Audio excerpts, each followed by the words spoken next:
इसलिए महापुरुषों के पास जाते हैं कि उनकी शिक्षा, उनके वचन सुन के हम अपने आप को समझाएं और उनको सत्य मान के उस दर्पण की तरह अपने जीवन को देख लें। उन लोगों को देखने के बाद में अपने ऊपर ढाल लें इस बात को कि हमारे साथ भी अगर ऐसा हो जाए तो हमारा जीवन क्या होगा।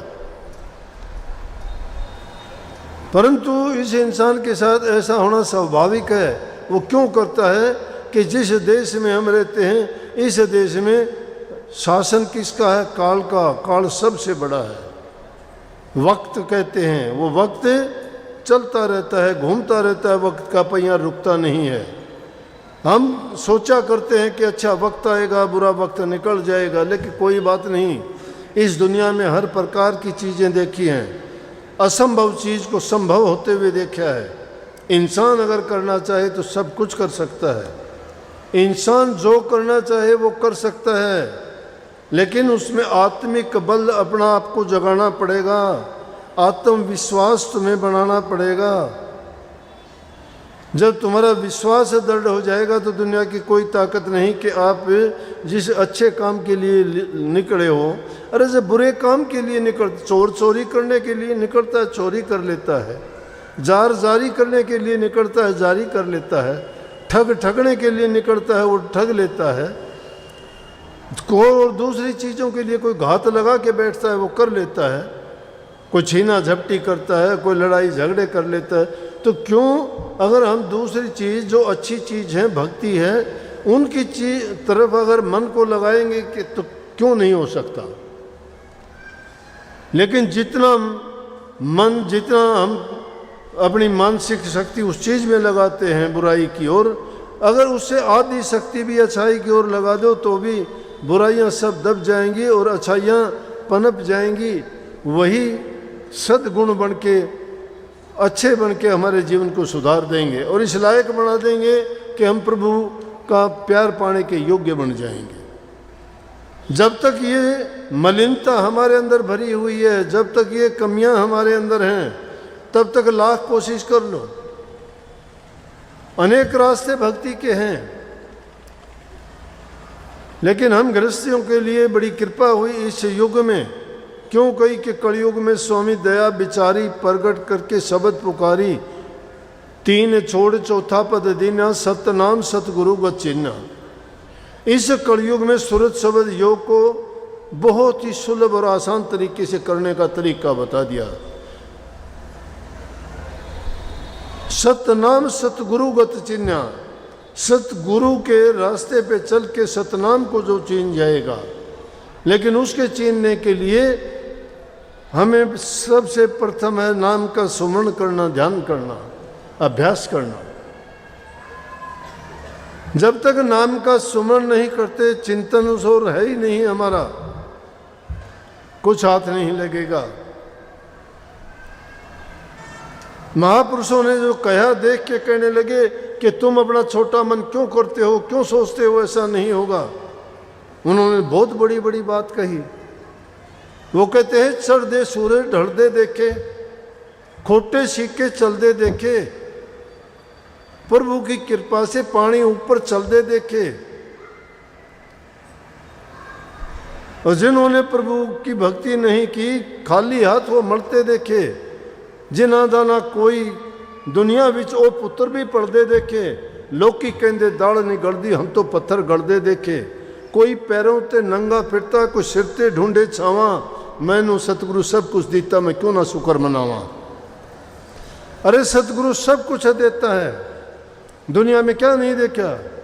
ये सूरज जो चढ़ता है सुबह को, ढल जाता है शाम को।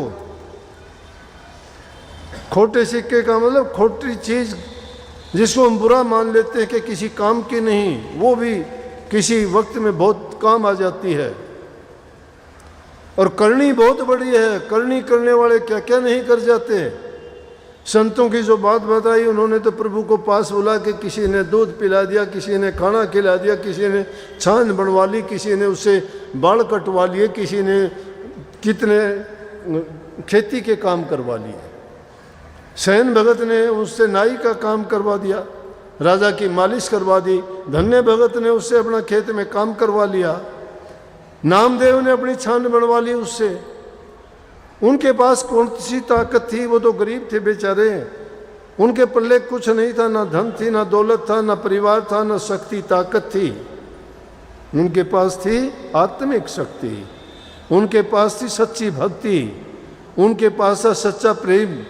जो सच्चे रास्ते पे चलता है और सच्चाई के साथ चलता है, मालिक उसके हमेशा साथ खड़ा हो जाता है। तुम सच्चे मन से चलोगे ना, तो ये रोजाना के किसी दूसरे के आगे जाके हाथ फैलाते हो, कोई किसी चीज़ के लिए, कोई किसी चीज़ के लिए, ये हाथ फैलाने की ज़रूरत नहीं रहेगी। वो हाथ प्रभु के सामने फैलाया करो, सतगुरु से मांगा करो। सतगुरु तुम्हारे अंतर में बैठा हुआ है, उसको ढूंढने की कोशिश किया करो। ये बात कहने सुनने की नहीं है, ये बात बड़ी मर्म की है कि उसको खोजना चाहते हो तो प्रवेश कर जाओ अपने अंदर में। इन 9 द्वारों में भटकते हो तुम, वो तो बाहर की तरफ दुनियादारी के ही ओर खुलेंगे, वो तो तुम्हें इन्हीं चीज़ों की ओर लेके जाएंगे। लेकिन तुम्हारी लगन जब जैसी होगी, तुम अपनी परवाह नहीं करोगे। उस पतंगे की भांति जो आशिक है उसे दीपक का सम्मा का, और परवाना बन के जब दीपक के पास जाता है तो उसकी पंख जड़ो तन जड़ो, वो उसी के वार फेर के अपना जीवन खराब कर देता है, लेकिन अपनी लगन नहीं छोड़ता। उस हिरण की तरह से अगर सच्चे आशिक हो, उसको पाने के, उस धुन शब्द धुन को सुनने के लिए, तो उसमें अपने मन को लगाया करो। ये बाहर के दरवाज़ों को बंद करके अंदर की जो तुम्हारी इंद्रियां हैं उनको खोल के देखो।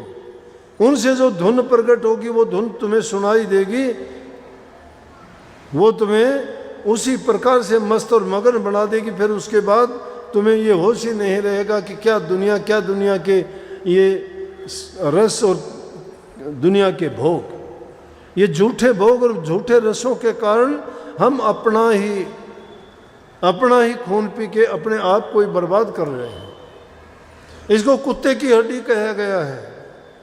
जिस प्रकार से किसी कुत्ते को घूमते फिरते हुए सूखी हड्डी मिल जाती है, उस हड्डी को लेके जाके छिप के कहीं एक तरफ कोने में या किसी दूसरी जगह गुप्त जगह में जाके उस हड्डी को चबाता है। डर है कोई छीन ना ले दूसरा आके, लेकिन हड्डी में कुछ है ही नहीं, हड्डी तो सूखी हुई है। वो हड्डी को चबाते चबाते उस कुत्ते के खुद के मसूड़े फूटते हैं, उसमें खून निकलता है। उस खून को जब जीभ ऐसे चाटता है तो सोचता है कि खून हड्डी से आता है, हड्डी में कुछ नहीं है। अपने ही खून को चख के सोचता है कि मुझे आनंद आ रहा है। इसी प्रकार इंसान अपनी ही बर्बादी करके सोचता है कि मुझे आनंद इन चीज़ों में आ रहा, उन चीज़ों में आनंद नहीं। आनंद का भंडार हमारे अंदर में है, वो अमीर रस अंदर में भरा हुआ है, जिसके पीने से आदमी अमर हो जाता है, सब व्याधि रोग कष्ट दूर हो जाते हैं। लेकिन वो कहाँ है जिसको पलटू साहब ने कहा है? उसको पाने के लिए ये इंसान एक प्रकृति में उस उल्टे पेड़ की तरह से है, जिसकी शाखाएं नीचे की तरफ, जड़ ऊपर की तरफ है।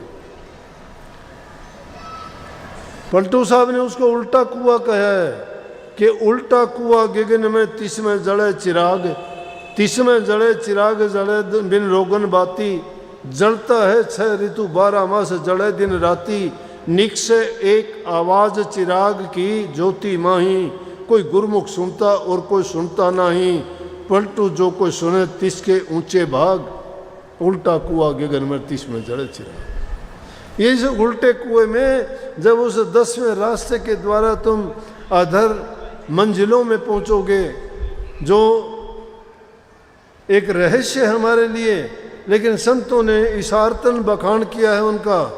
उनको ये ना मान लेना कि उन्होंने सत्य सत्य वही कह दी जो बात है, नहीं, वो अनुमान रूप में कही गई है। प्रमाण तो इंसान खुद अनुभव करता है, जब भी पता लगेगा। बताने के लिए दुनियादारी की चीज़ों के नाम लिए गए हैं, कहीं मृदंग का नाम ले दिया तो कहीं बीणा का नाम ले दिया, तो कहीं सारंगी सितार का नाम ले दिया, तो कहीं बंसरी का नाम ले दिया। लेकिन इनसे तो बहुत ज़्यादा धुनी है, कितनी धुनी अनेकों प्रकार की आती हैं। चरणदास ने तो उनको 10 प्रकार की बता दिया। और वो सब के सब एक जगह की नहीं, अलग अलग हैं, कोई ऊपर कोई नीचे, पता नहीं कितनी कितनी एक एक मंजिल पे कैसी कैसी आती हैं।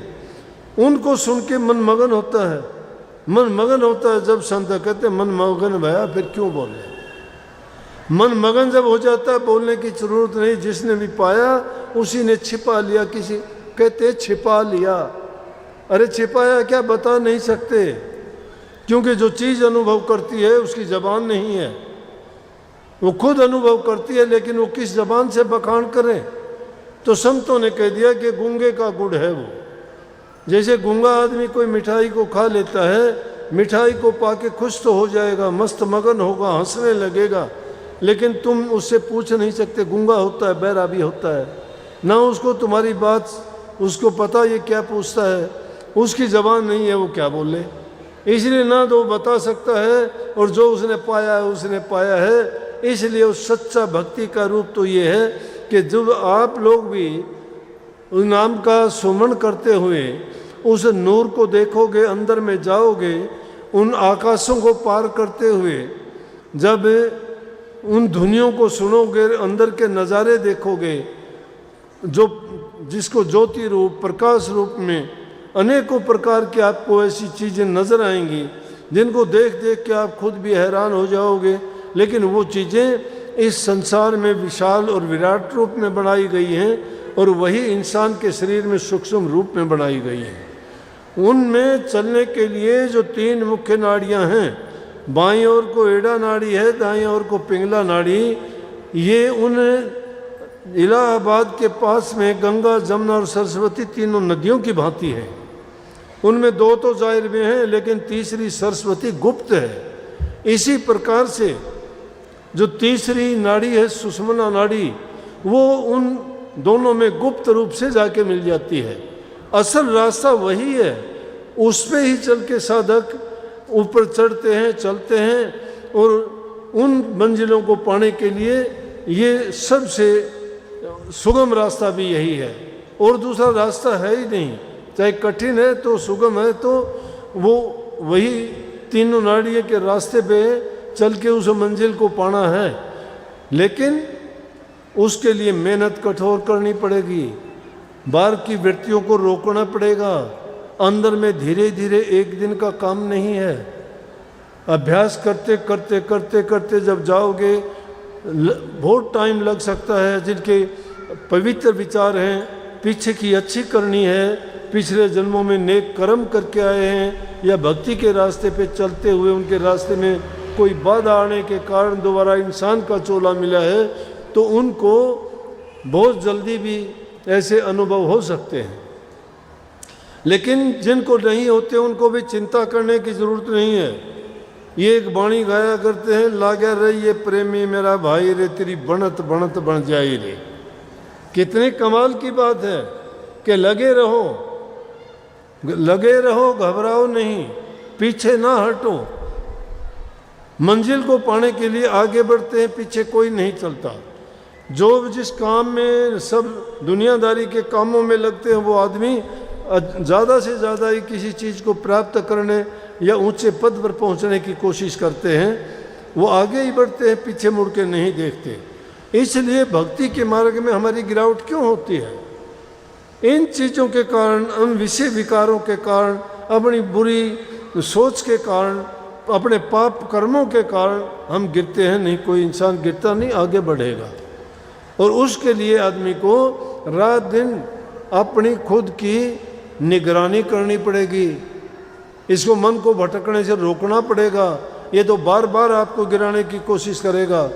हर चीज़ में ये आपको, जब प्रभु की भक्ति की ओर लगोगे, ध्यान करने लगोगे, सुमन करोगे, अभ्यास करोगे, तो आपको उससे इतना वो करेगा कि आपका मन हटने लग जाएगा कि नहीं, सुस्ती ला देगा।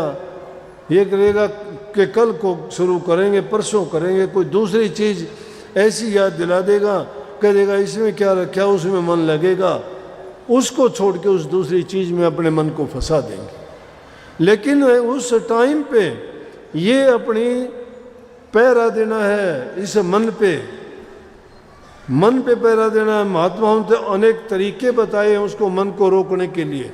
जब मन ऐसा करता है तो उस मन को छकाओ, एक ही दिन में ऐसा काम कर दो कि मन आगे कभी सोचे ही ना।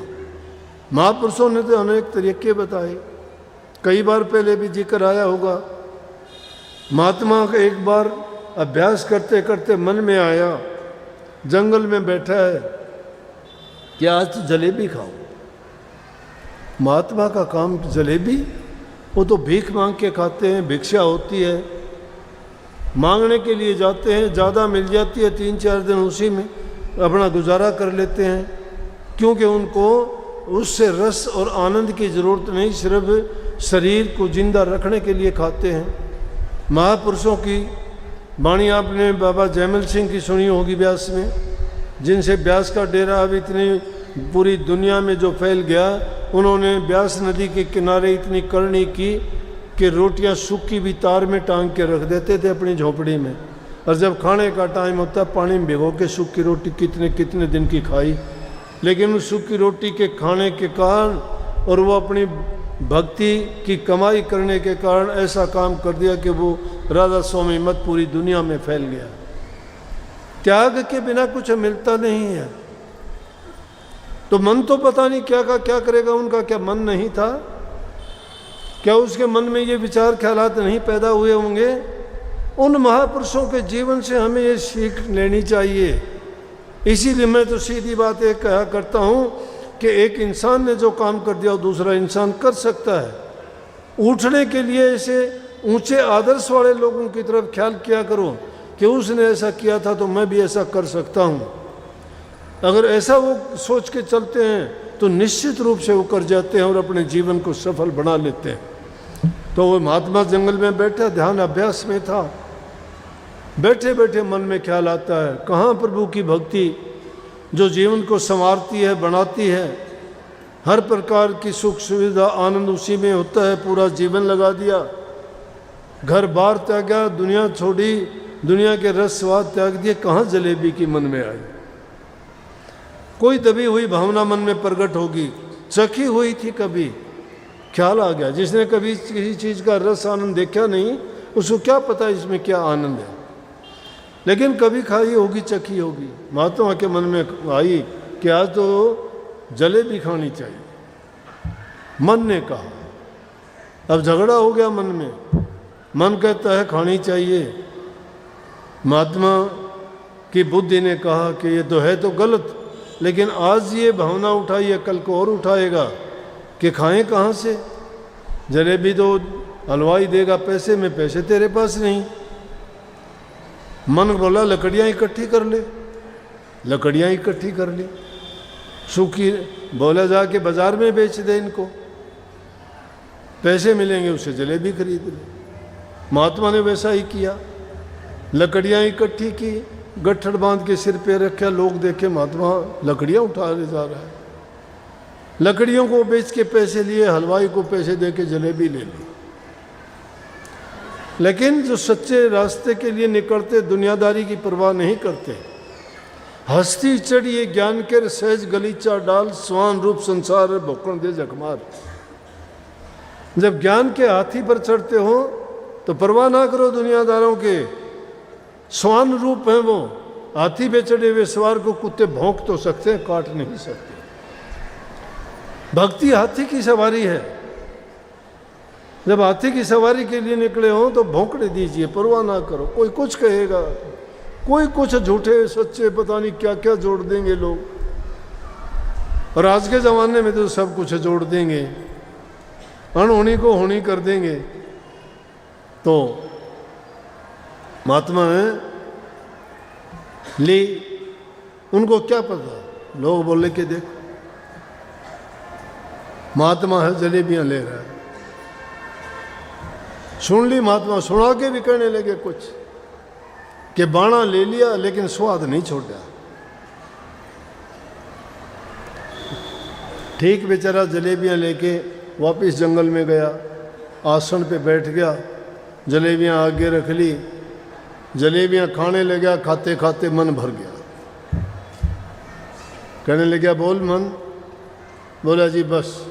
बोला ना भाई, इतने नेक काम से मुझे हटाया, मेहनत करी, बाजार में गया, दुनिया की उल्टी सीधी बातें सुनी, अब तो और खा। बोला नहीं नहीं और नहीं। नहीं बोला खानी पड़ेंगी। हाथ से उठाई और ठोक दी मुंह में। अब मन बिल्कुल भर गया। बोला कि ना अब नहीं, अब मैं यहाँ तक भर गया, अगर और खाऊंगा ना तो बात गलत हो जाएगी। बोला कि होने दे गलत, खा, अब तो तेरा मन था, पूरी खा, अब कमी ना छोड़। क्या किया, खाते खाते सब फेंक दी बाहर। क्यों, आखिर कितनी देर रखेगा?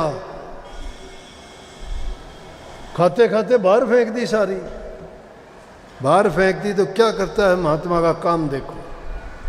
जलेबी और उठाई तो उस उल्टी में उसको लपेट के फिर दोबारा मुंह को लगाई। बोला खा। निकम्मा, तूने जो है मेरे साथ ऐसा काम किया कि जो चीज़ मैं पाने के लिए पूरी जिंदगी लगाई और तू मुझे उस चीज़ से भटकाता है। खा अब तू। मन करने लगा, मैं हाथ जोड़ता हूँ, आज पीछा छोड़ दे, आइंदा के लिए मैं ऐसी कभी कोई सोच मन में नहीं करूँगा, कुछ नहीं चाहूँगा, कुछ नहीं मांगूंगा, जो आप कहोगे वो करूँगा। ये है महात्माओं का जीवन। महात्मा इस तरह से अपने मन में उठने वाली जो ये बुरी चीज़ें हैं उनको दबाते हैं, इस मन को इस तरह से हराते हैं। ये नहीं कि मन के गुलाम बन के मन ने कहा चल दिए, कोई कहे ये खा ले के बोला आने दे, दूसरा कहे कि हाँ दे दे, ये भी दे दे।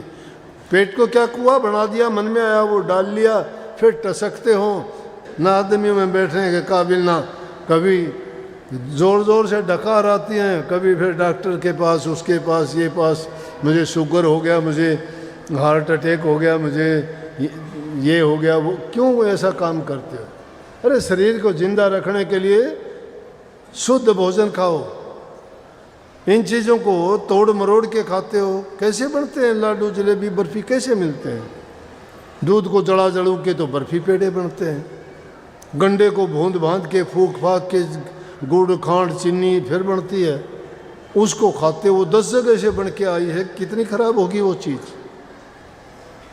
इसी प्रकार से वो तेल है, उनको प्याल के दानों को उनसे तेल निकालते हैं, तेल को गर्म करते हैं, छांटते हैं, फिर उसमें वो चीज़ बनती है। 2 फाके उस तेल वाली चीज़ के मार लिया करो, तेल शरीर को वैसे ही मिल जाएगा। जो चीज़ तुम्हें प्राकृतिक रूप में मिलती है उसको वैसे ही खाइए, सारे गुण भी देगी, कोई रोग भी नहीं पनपने देगी, हर प्रकार से सुखी स्वस्थ रहोगे, मन भी स्वस्थ, तन भी स्वस्थ। इस मन में जब तक अच्छे विचार नहीं हैं और ये बुरी भावनाएं भरी हुई हैं, लाख कोशिश करना, नाम चाहे किसी गुरु से ले लेना, कितने बड़े गुरु के पास चले जाना, झूठी कहो तो मेरे बस के नहीं, लेकिन मैं कहता हूँ नाम का सुमरण भी नहीं कर पाओगे। अगर तुम सच्ची भक्ति करना चाहते हो ना, तो मन के छिपे हुए विकारों को निकाल दो। बहुत कचरा भरा हुआ है हमारे मन में, रोजाना रात दिन उधेड़ बुन में रहते हो, मैं ये क्या करूं, उसका क्या करूं। अरे तुम कुछ नहीं कर सकते, तुम अपना खराबा करते हो, अपना बिगाड़ करते हो, अपने विचारों को दूषित करते हो। क्यों इनमें अच्छे विचार किया करो कि क्या विचार करें कि दीन गरीब दुखी की सहायता करेंगे, माँ बाप की आज्ञा का पालन करेंगे, बूढ़े बुजुर्ग हैं उनका उपकार है हमारे ऊपर, उनकी सेवा करेंगे, उनको वृद्धाश्रम नहीं दिखाएंगे, नहीं घर में रख के उनकी सेवा स्वरूपा करेंगे, उनके रोज़ाना वस्त्र धो, खाने पीने का इंतज़ाम सही करो। अरे वो खुश होके आशीर्वाद देंगे, वो सब भक्ति से भी बढ़ के चीज़ है। किसी इंसान का तो दिल जलाते हो और वहाँ नाम का सुमन करके तुम भक्ति कमाते हो। मैं कहता हूँ ऐसी भक्ति पे धिक्कार है। माँ बाप की सेवा करो, भूखे गरीब दीन गरीब की सहायता करो, बच्चों से सबसे अच्छा बर्ताव करो, जबान से मीठा बोल के दूसरे को सुख दो, खुद भी सुखी रहो, जीवो और जीने दो। ये जब हमारा जीवन का लक्ष्य होगा तो हमें सारी चीज़ प्राप्त होंगी, हमारी भक्ति भी हो जाएगी, हमारा जीवन भी सुखी रहेगा। और हर प्रकार से जिन घरों में माँ बाप की सेवा होती है उनके विचार अच्छे होते हैं, आपसी मेल जोड़ सबका सही है, बुज़ुर्गों के कहे में चलते हैं, उन घरों के संस्कार अच्छे होने के कारण स्वर्ग जैसा उनका माहौल होता है घर का। और जिन घरों में दुनियादारी की चर्चा होती है, निंदा होती है, बुराइयां होती हैं, एक दूसरे की बातें नहीं सुनी जाती, माँ बाप की इज्जत कदर नहीं करते, उनकी सेवा नहीं होती, वो घर शमशान घाट के बराबर है। इसलिए सुख जिस घर में है, हर चीज़ वहाँ पर बहुत सुलभ है, भक्ति भी उनके लिए उतनी ही सुलभ हो जाएगी, प्रभु भी उनके घर में आके वास करेगा, लक्ष्मी उनके घर में आके वास करेगी, शांति भी वहीं आ जाएगी। लक्ष्मी, शांति, परमात्मा सब के सब उनके घर में आके जब वास करेंगे, हर चीज़ में उनको पाने की ज़रूरत नहीं, उन्होंने पा लिया है गुप्त रूप से, उनको पता ही नहीं लगा। जिस घर में ये चीज़ें आ जाती है, सोच लो कि ये अच्छे लक्षण हैं, इसका मतलब प्रभु की कृपा उन पे बरस रही है। जो चीज़ तुम्हें, ये भी भक्ति है, ये लौकिक भक्ति है, वो परलौकिक भक्ति है, वो रूहानी भक्ति है, संसारी भक्ति है। संसारी भक्ति किए बिना वो भक्ति करना, रूहानी भक्ति के रास्ते में आप कदम नहीं रख सकते। तो भाई जीवन में नेक काम करो, अच्छे काम करो। ये जीवन बार बार नहीं मिलना, पता भी नहीं कब किसने चला जाना, इसलिए जीवन रहते हुए अच्छे काम करोगे, तुम्हारे जाने के बाद भी तुम्हारे गीत गाए जाएंगे। वैसे तो मरने के बाद कोई 10 दिन भी किसी को याद नहीं रखता, लेकिन जो इंसान नेक कर्म करके जाता है उसको हमेशा के लिए, आज दादू पलटू कबीर नानक सबरी और ये नहीं है दुनिया में, लेकिन ना होते हुए भी उनके रोजाना के जिक्र क्यों होते हैं? अमर हैं, देह रूप में नहीं है, विदेह रूप में हाजिर हैं वो। उन्हें उनके गुणों का गुणगान क्यों किया जाता है कि वो नेकी के रास्ते पर चले थे और वो उनकी नेकी आज भी जिंदा है, वो सदा सदा के लिए अमर है। मूर्ति चली जाती है, प्रकृति कभी नहीं जाती। इसलिए नेक काम करो और उसके साथ साथ गुरु के बताए मार्ग पर चलो। गुरु आपसे यही चाहता है कि नाम का सुमन करो, अभ्यास रोजाना किया करो, धीरे धीरे करते जाओगे, तुम्हारा मोक्ष द्वार खुल जाएगा और तुम्हारा जीवन का लक्ष्य पूरा होगा।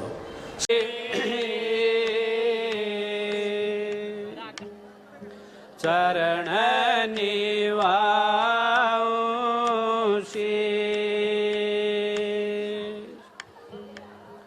सतगुरु कंवर साहेब महाराजन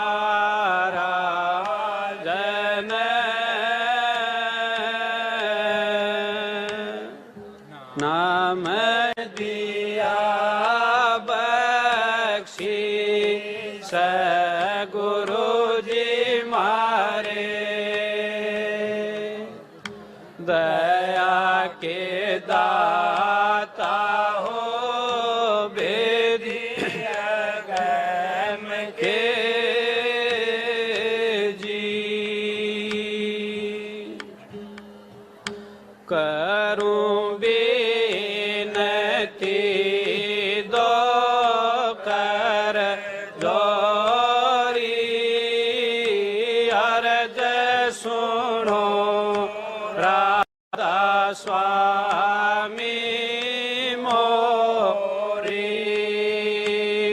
सतपुरुष तुम सतगुरु दाता, सब जीवन के पिता और माता,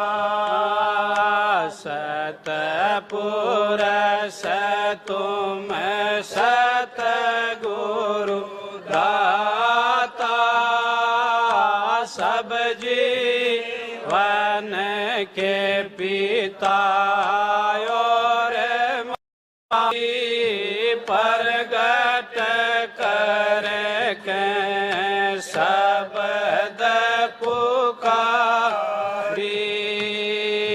करूं बेनती दो कर जोरी, अर्ज सुनो राधा स्वामी मोरी,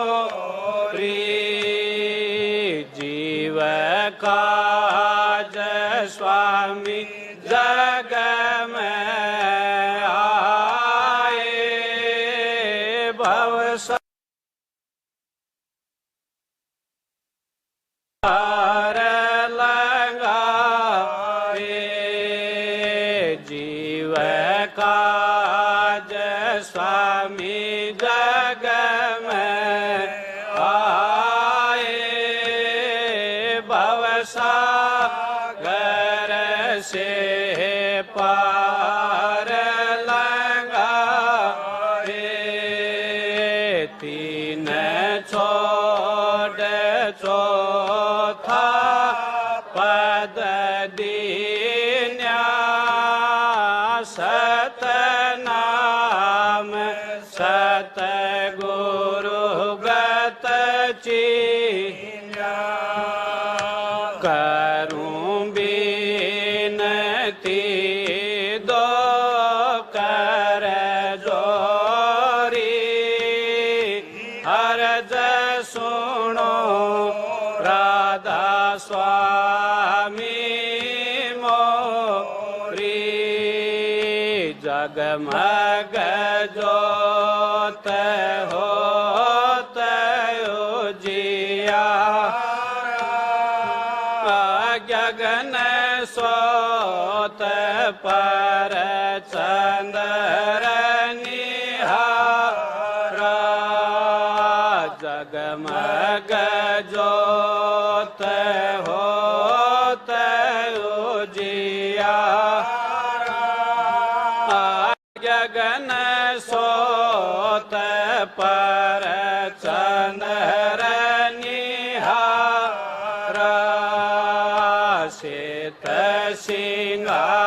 सिंहासन छतर विराजे अनहद शबद गब धुन गाजे करूं बिनती दो कर जोरी करज सुनो राधा स्वामी मोरी सर अक्षरनी अक्षर पारा बिनती कर जहाँ दास तुम्हारा सर अक्षरनी अक्षर पारा बिनती कर जहाँ दास तुम्हारा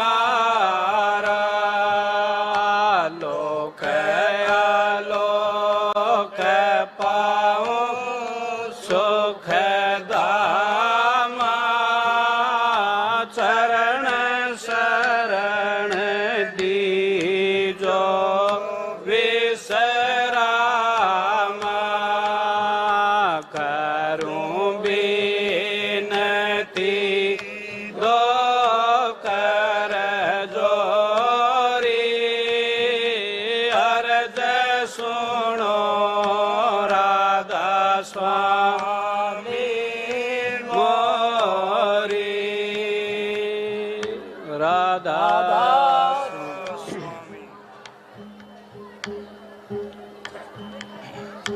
शरण गुरु की ले भाई वक्त मिला तुझे चोखा है नरतन पाई भक्ति करण को लगा खास ये मौका है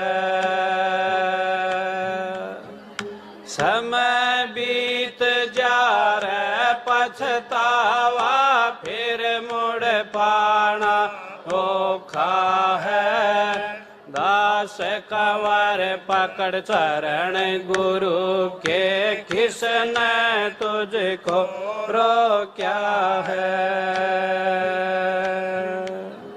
राधा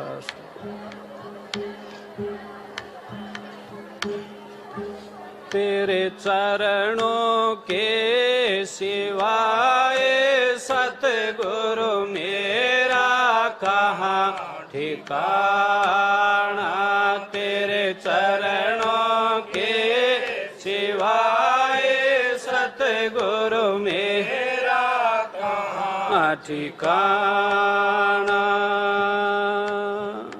मेरा कहाँ ठिकाना सतगुरु मेरा कहाँ ठिकाना। तेरे चरणों के सिवाय सतगुरु मेरा कहाँ ठिकाना।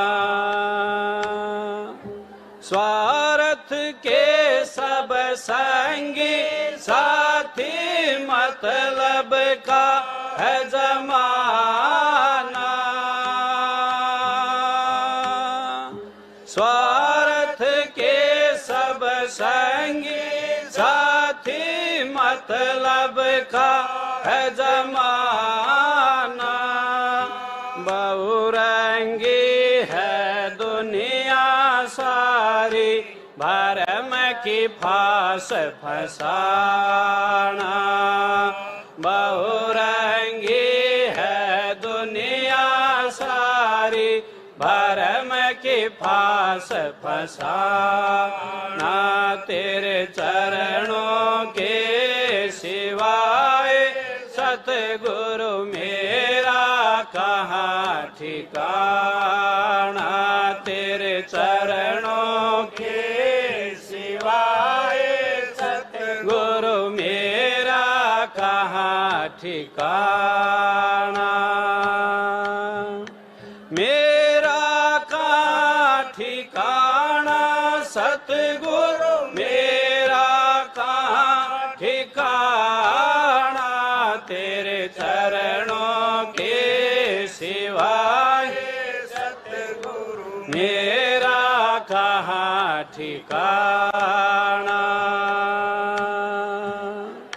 तेरे चरणों के सिवाय सतगुरु मेरा कहाँ ठिकाना। मेरा कहाँ ठिकाना सतगुरु मेरा कहाँ ठिकाना।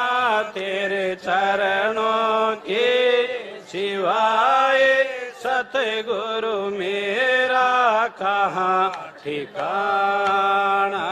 तेरे चरणों के सिवाय सतगुरु मेरा कहाँ ठिकाना। तेरे चरणों के सिवाय सतगुरु मेरा कहाँ ठिकाना। मेरा कहाँ ठिकाना सतगुरु मेरा कहाँ ठिकाना। राधा चरणों के राधा स्वामी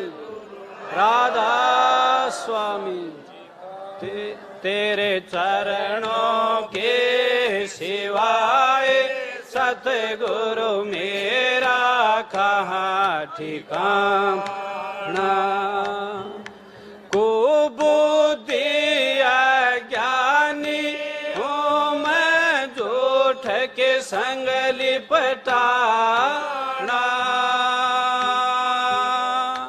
कुबुद्धि अज्ञानी हूँ मैं झूठ के संग लिपटाना।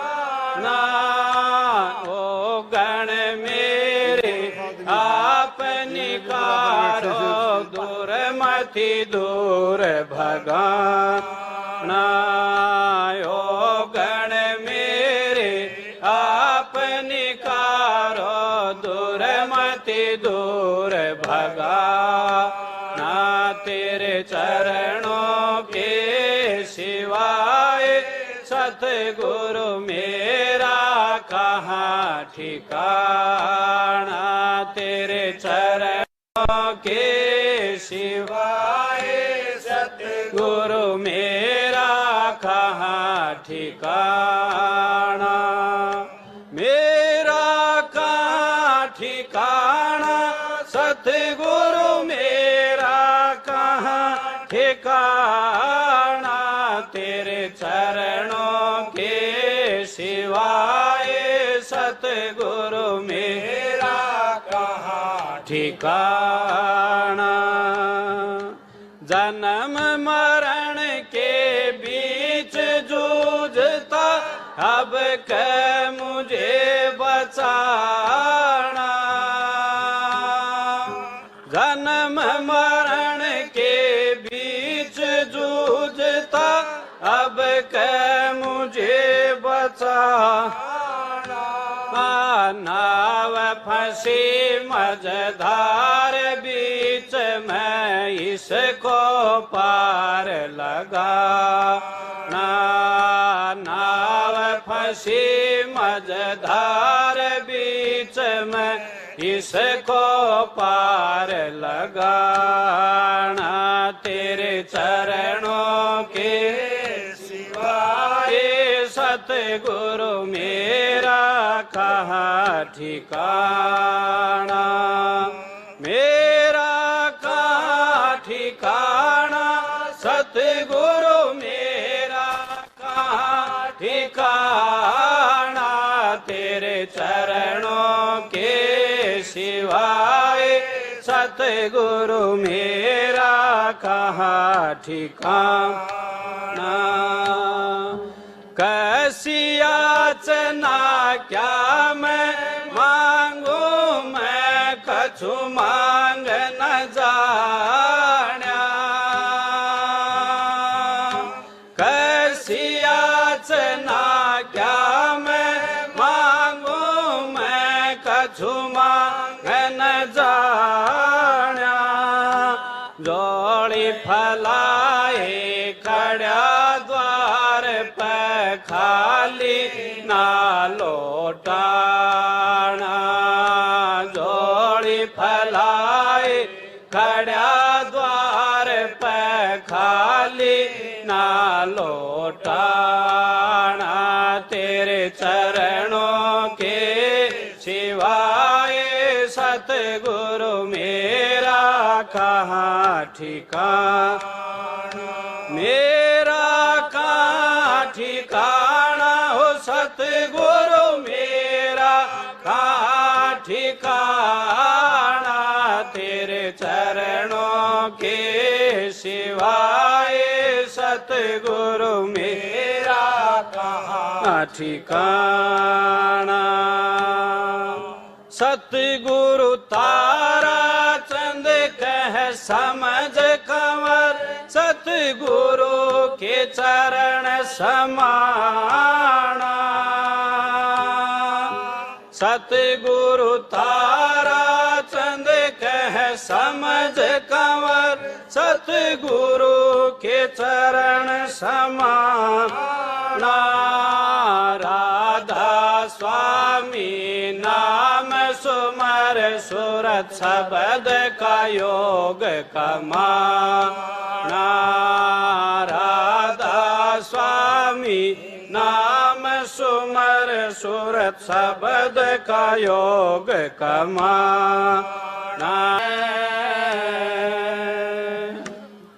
जाइए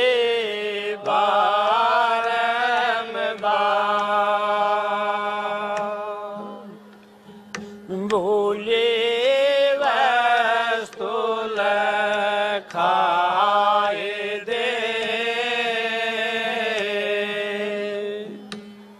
सतगुरु है दाता,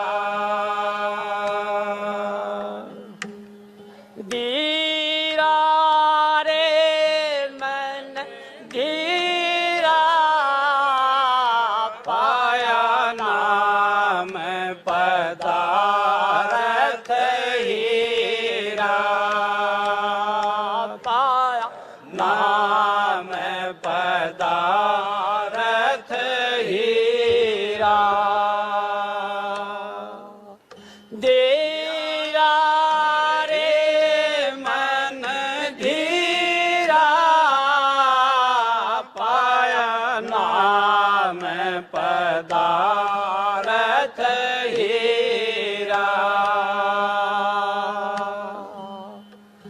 बांदी की बोल कलेज में लागे, बांदी के बोल कलेज में लागे। सुल्तानी बने थे पीरा, पाया नाम पदारथ हीरा, पाया नाम पदारथ हीरा। धीरा रे मन धीरा, पाया नाम पदारथ हीरा। नारद मुनि की कटे थे 84, नारद मुनि की कटे थे 84। गोरो ठहराया कालो कीरा, पाया नाम पदारथ हीरा, पाया नाम पदारथ हीरा। धीरा रे मन धीरा, पाया नाम पदारथ हीरा, पाया नाम पदारथ हीरा। नाम देव ने गुरु बावड़े पे मिलेगे, नाम देव ने गुरु बावड़े पे मिलेगे। मन की मिट्टी थी पीरा, पाया नाम पदारथ हीरा, पाया नाम पदारथ हीरा। धीरा रे मन धीरा, पाया नाम पदारथ हीरा, पाया नाम पदारथ हीरा। सेन भगत नेंगो नाम सुख देव मुनि ने गुरु जन के ठहराए, सुख देव मुनि ने गुरु जन के ठहराए।